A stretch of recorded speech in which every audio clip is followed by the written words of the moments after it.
Okay, let's discuss this in more detail now with Halim Rane, who's a Professor of Islam-West Relations at Griffith University, and he joins me live on the line from Brisbane in Australia, and it's a pleasure to have you on, sir.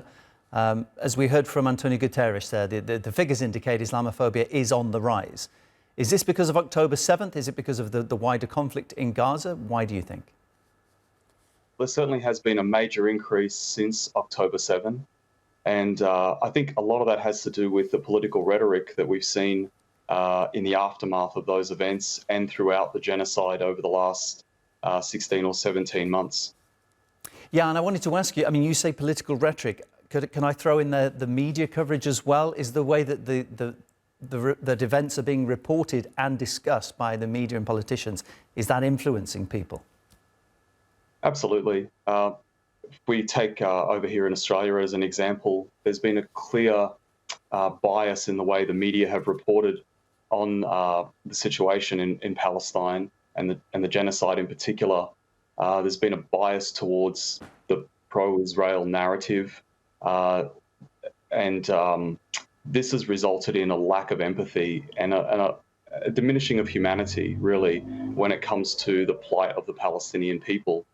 And that's manifested in the way people have unleashed bigotry and hate towards Palestinian people and supporters, people in solidarity with the Palestinians, but also Muslim people in general, who are often the most visible, among the supporters of Palestinian people, particularly women. I mean, obviously, to say Muslims and then believe that every Muslim is exactly the same is obviously, a ridiculous thing. And to think that everybody who's Muslim will necessarily support Hamas, equally inaccurate. Is that a problem that people are being pigeonholed? It is a problem, but I think the problem is deeper than that, and that is there's a lack of understanding of the history of the conflict. There's a lack of context in the way it's reported, and so there's a lack of appreciation for the fact that, for example, the people living in Gaza have been there as many as, in fact, most as refugees for multiple generations, driven from other parts of Palestine. They're under an unlawful occupation. They have, experienced generations of dispossession and ethnic cleansing. And so I think the fact that there's insufficient recognition of the occupation and the unlawfulness of that occupation, and insufficient attention given to the rights of Palestinian people under international law, I think erodes people's sense of compassion and humanity that might otherwise be there if the issue was reported accurately from a human rights and an international law perspective.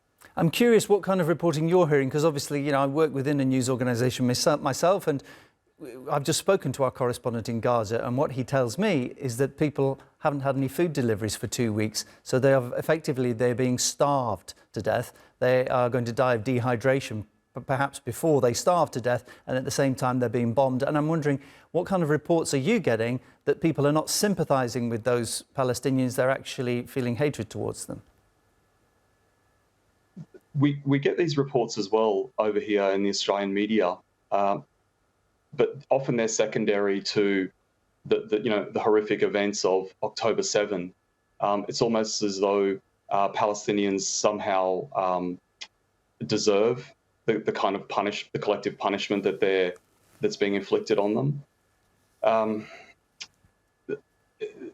I think that what we're struggling with here is the dehumanization of Palestinian people and the demonization of Palestinian people and of Muslim people more generally.